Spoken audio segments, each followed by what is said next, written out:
Qual é a real influência do imperador Constantino no cristianismo, na fé cristã? Foi ele que fundou o cristianismo? Foi ele que criou a religião cristã no Concílio de Nicéia? Talvez as respostas para essas perguntas possam te surpreender. Fique com a gente, esse vídeo vai ser bastante esclarecedor.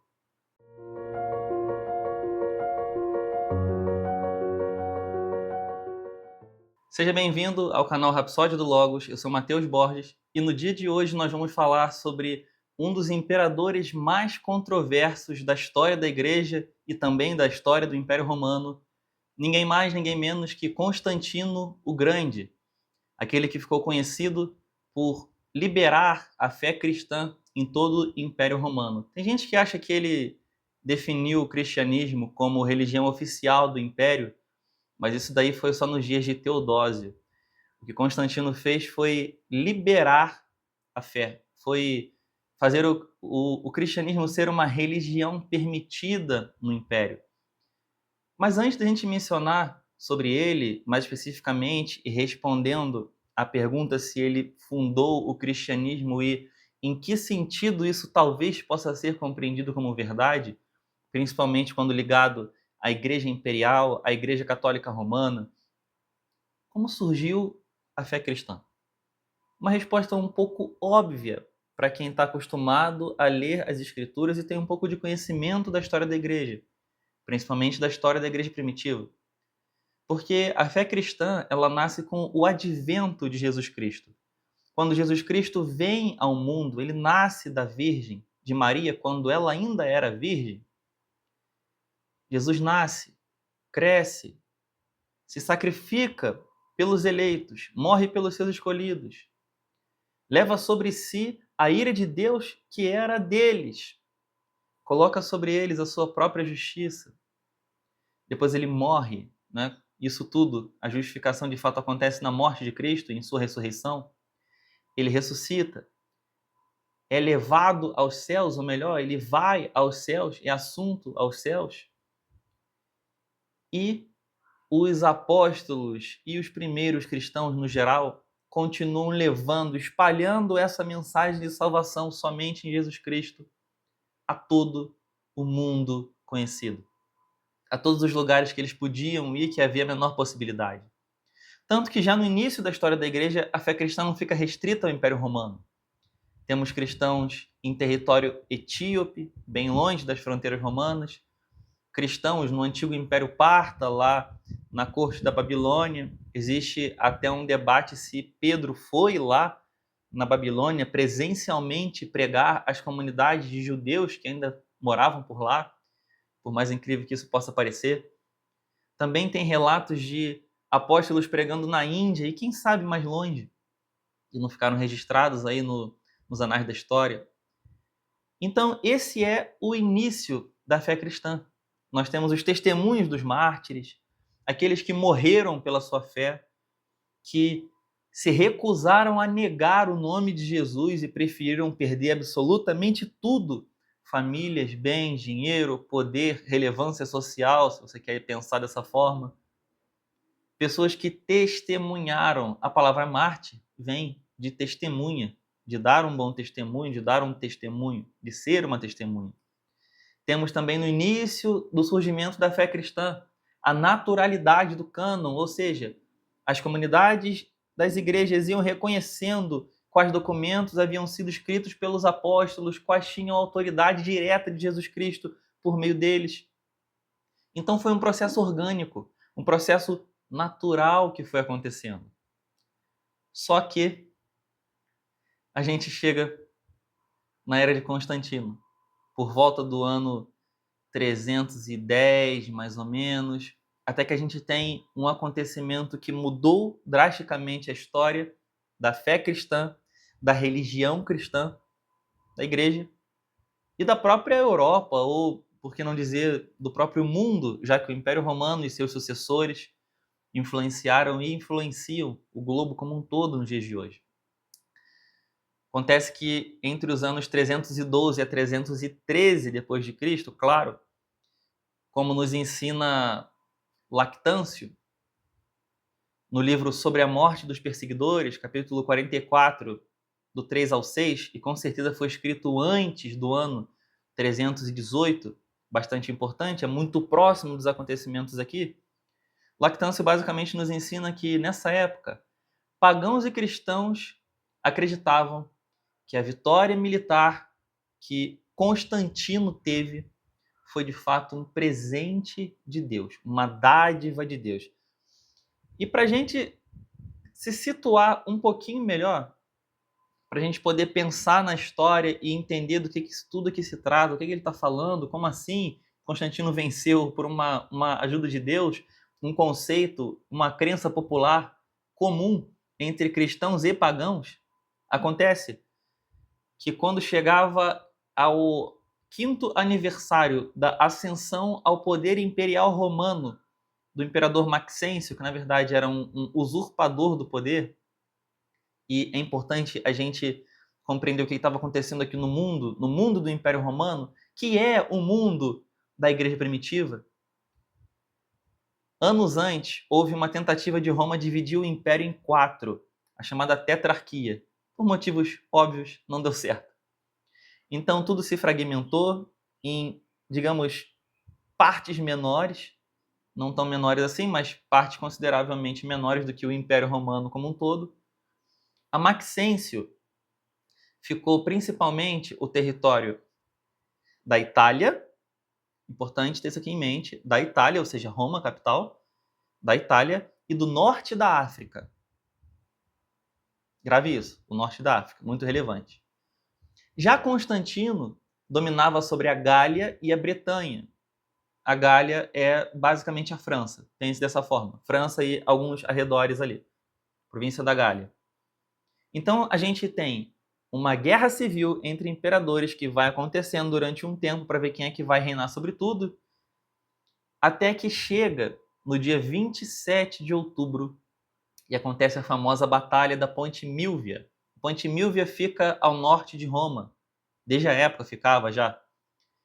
E é muito interessante porque a história nos conta que Constantino ele acampou nas vizinhanças dessa ponte. Você imagine que para cruzar um rio, ainda mais em batalha, é uma questão meio complicada, certo?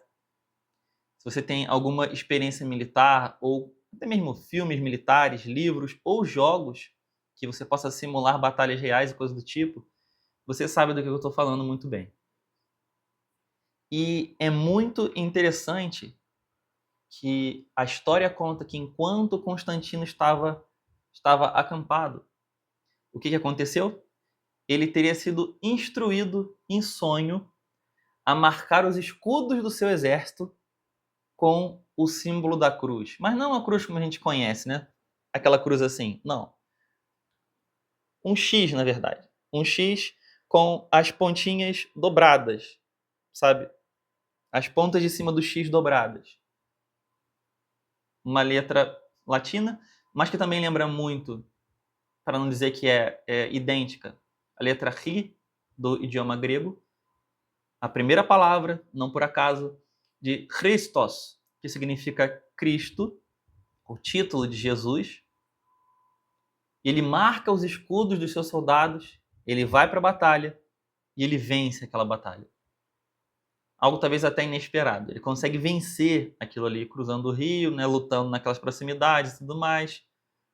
E aí, a partir desse acontecimento, o que ele tem? Qual a conclusão dele? O Deus cristão nos ajudou. Alguns historiadores vão divergir sobre esse acontecimento. Por exemplo, alguns vão dizer que ele, na verdade, orou ao Deus do seu pai, o Deus de Constâncio, que seria o Deus Sol Invictus, um Deus muito famoso entre os soldados romanos, entre as legiões romanas. Então, Constantino não teria orado ao Deus dos cristãos, mas, de qualquer forma, a um Deus monoteísta, de uma fé monoteísta de seu pai. Por outro lado, o famoso historiador da história da igreja, Eusébio de Cesareia, diz que antes de Constantino ter esse sonho, ele viu acordado um sinal nos céus, um presságio. E os seus soldados viram também. E lá, além do símbolo, estava escrito: In hoc signo vinces, com este sinal vencerás. Depois Constantino sonhou com isso e ele pintou, digamos assim, os escudos dos seus exércitos e venceu. Quando Constantino vence, o que acontece? Foi o Deus deles que me ajudou. Então, a partir de agora, a fé cristã não é mais perseguida. Acabou a perseguição à fé cristã. Ela é uma religião permitida no Império Romano, só que a gente vai ver que é muito mais do que permitida. Constantino vence e já no ano seguinte ele faz o chamado Édito de Milão, que basicamente permite a fé cristã, devolve as terras que haviam sido tomadas dos bispos e dos cristãos, devolve a eles sem qualquer tipo, isso é bem relevante, sem qualquer tipo de compensação ao romano pagão, ou seja, ao romano que não é cristão, e que estava sob domínio dessas propriedades. Ele simplesmente perdeu aquela propriedade e voltou para o cristão. Além disso, isentou clérigos, ou seja, isentou os sacerdotes, os bispos, os padres de impostos no mundo romano. Isso é muito relevante, muito relevante. Ele deu uma oferta gigantesca em dinheiro para as igrejas, sabe de onde? Do norte da África. Por quê? Pense comigo e repare uma coisa aqui. Ele venceu a batalha na Ponte Milvia lutando contra Maxêncio, que reinava na Itália e no norte da África, certo? Na Itália, Constantino já vai ficar. Ele é o imperador de Roma, em Roma. A capital do império ainda não tinha sido transferida para Mediolânio, atual Milão, nem para Ravenna, continuava em Roma nesses dias. Então, a Itália é fácil ele controlar, certo? Norte da África tem um mar separando, tem a ilha da Sicília, Córcega e Sardenha. O que ele faz? Ele dá uma oferta muito volumosa para as igrejas do norte da África. Ele, entre aspas, compra o apoio da igreja no norte da África.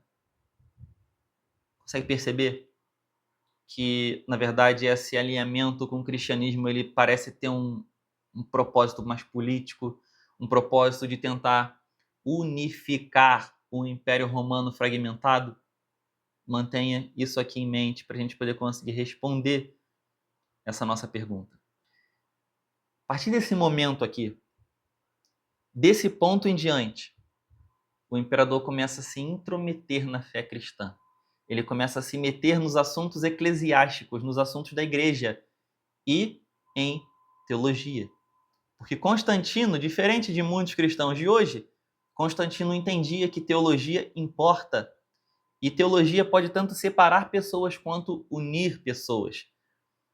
E o que estava acontecendo no mundo?